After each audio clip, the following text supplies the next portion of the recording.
I was watching a video other day, and I'm not going to name names because that's not what this is about. But this creator were talking about RAM prices, console pricing, all state of hardware market right now. Their tech were basically, prices are going up, they're going to keep going up, it's going to get worse, sky's falling, buy your shit now or weep later. And look, I get it, that narrative sells, and fear gets clicks. But it's bollocks. Not completely, just enough that it pisses me off, because actual story's much worse than prices go up. Alright, you lot. Let me set the scene properly here, because I want you to have full picture before I start pulling at threads. RAM prices are up roughly 700% from 4 years ago. A DDR5 kit that cost you about 73 quid as little as a year ago is pushing 360 quid now. Basically, everything with memory in it costs more than it did, including your phone, your laptop, your console, and probably your car. It's bloody everything. Valve's launching Steam Machine at $1,049 for base model, but they were reportedly targeting somewhere in $700 to $800 range for component cost blew budget apart. Valve themselves said there were periods where they couldn't source components at all, at any price. And unlike consoles, they're not subsidising hardware, so what you're paying is what actually cost them to build things. But that's a different conversation for another video. Now, Sony's currently at the same boat. A leaker called Kepler L2, who's got a decent track record on hardware specifics, reckons PlayStation 6's bill of materials climbed from about $760 in March to roughly $960 now. That's just raw component costs before you factor in manufacturing, packaging, shipping and retailer margins. President of Sony Interactive Entertainment, Hideko Nishino, said in an investor QA last week that, as a principle, they don't intend to sell hardware at significant losses. He also said they're monitoring marketing and evaluating their approach, which is corporate for, we ain't got a fucking clue what to charge for this thing yet. Xbox is hiking prices again in August, between $100 to $150 depending on model. Microsoft flat out said they hoped another increase won't be necessary. But here we are. Every tech outlet, every YouTuber, every analyst is telling you the same thing.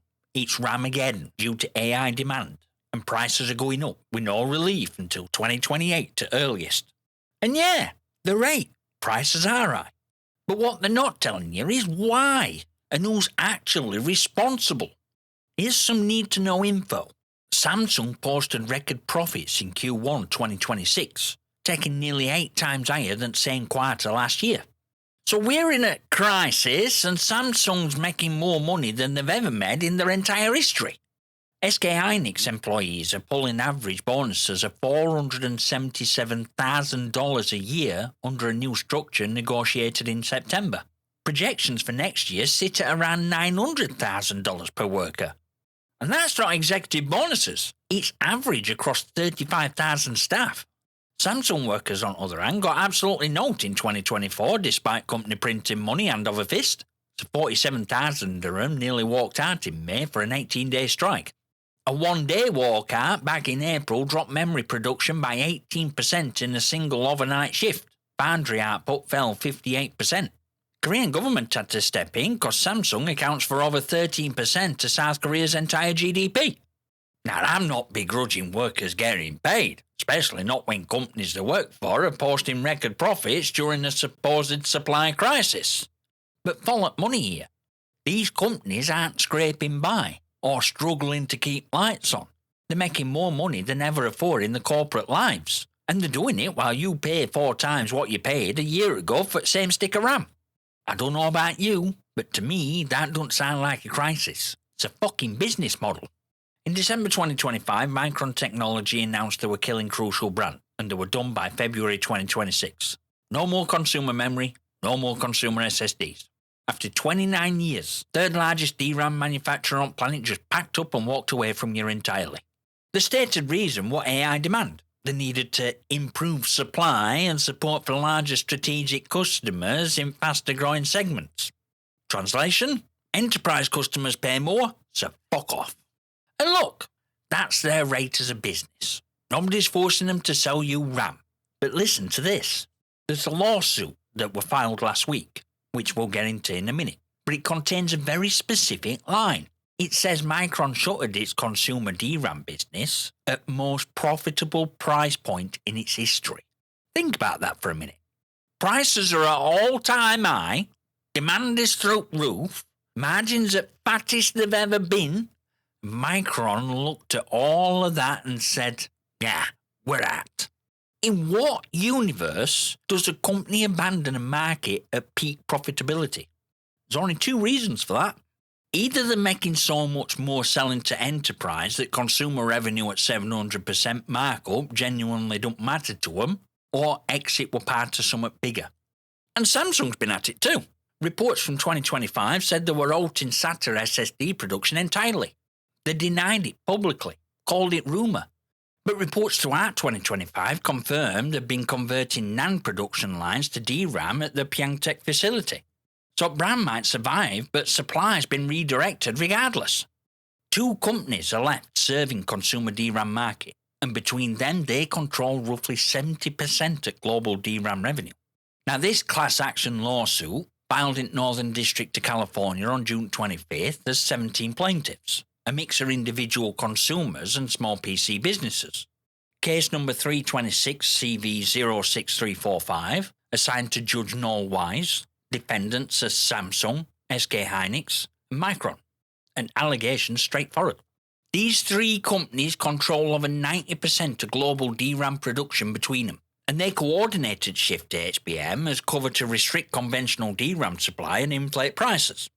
Lawsuit invokes Section 1 at Sherman Act and claims prices have been driven up approximately 700% over the last 4 years through what plaintiffs describe as conduct that makes no economic sense absent collusion.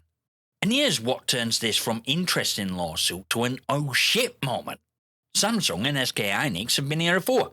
In early 2000s, US Department of Justice investigated DRAM price fixing. Samsung pleaded guilty, paid $300 million in fines. SK Hynix pleaded guilty, paid $185 million. Micron avoided penalties completely by cooperating with prosecutors and grassing on other two. Executives went to prison, and DOJ called it an international conspiracy to fix prices in DRAM market. So these companies have done this before, got caught, paid fines, executives did time, and now they're being accused of doing it again under a different cover. To be fair, though, a similar lawsuit was filed in 2018, making comparable allegations about 2016 to 2018 period, and that were dismissed in 2022. Ninth Circuit ruled that plaintiffs' claims were conceivable, but didn't cross line between possibility and plausibility.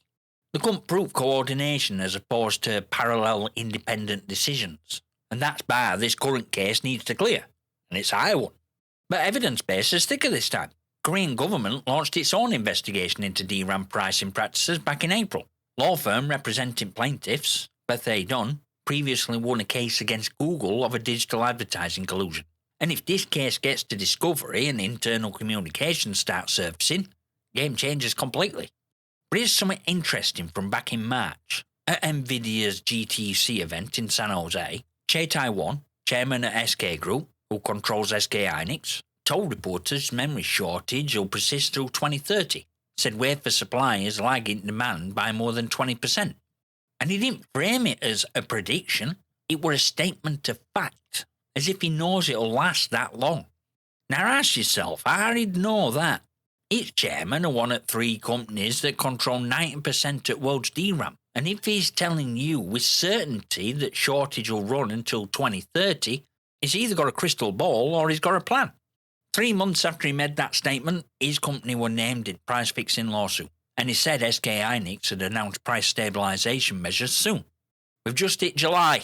Tick fucking tock, buddy. And I'll tell you this much, anti-AI crowd needs to sit down for a second, because you've been pointing at wrong target. Yeah, AI demand is real. I'm not disputing that. Data centres are hoovering up HBM and it puts pressure on conventional DRAM supply. But real crisis is that three companies decided to serve that demand exclusively while abandoning consumers entirely, and they did it in lockstep. AI didn't choose to starve consumer market. Samsung, SK Hynix, and Micron did. Those are business decisions made by boardrooms, not some unstoppable force of nature. and 2 of those boardrooms have criminal convictions for making exactly this kind of coordinated decision afore. To his credit, though, Che also warned against excessive HBM focus and said it could lead to shortages in conventional DRAMs affecting phones and PCs. So, even chairman at company allegedly doing this acknowledged risk are exactly what lawsuit claims they're doing. And you can make of that what you will. But how does all this matter to World of Gaming? Every price production you're hearing right now for PS6, Xbox, Steam Machine, PC hardware, all of it's built on component costs that might be artificially inflated by 3 companies with prior convictions. PS6 bill of materials sitting at $960 based on current memory pricing. If that pricing is result of coordinated supply restriction rather than genuine market forces, then entire next-gen pricing panic is built on numbers that could collapse under legal scrutiny. Jefferies is forecasting another 40 to 50% DRAM price hike in Q3 and 30 to 40% in Q4. But Jefferies is an investment bank whose clients profit from elevated memory prices. Micron's CEO says contracts are locked through 2030, but Micron's one at 3 defendants. People telling you prices will keep rising are people who make money when prices keep rising. Now, that don't mean they're wrong, but think about who's talking before you accept what they say. If this lawsuit goes to discovery and internal emails and production memos surface where they did in 2000's case, everything changes. If it gets dismissed like 2018 case, no changes and we're stuck paying whatever these 3 companies decide to charge. Either way, you need to know this before you drop $1,000 on a console or build a PC at these prices. Stop swallowing narrative that this is just AI eating up RAM, because it might be the same shit they pulled 20 years ago, just with a better excuse. If you like this video, YouTube says you'll like this and next, so go check that out, and I'll see you there, you magnificent.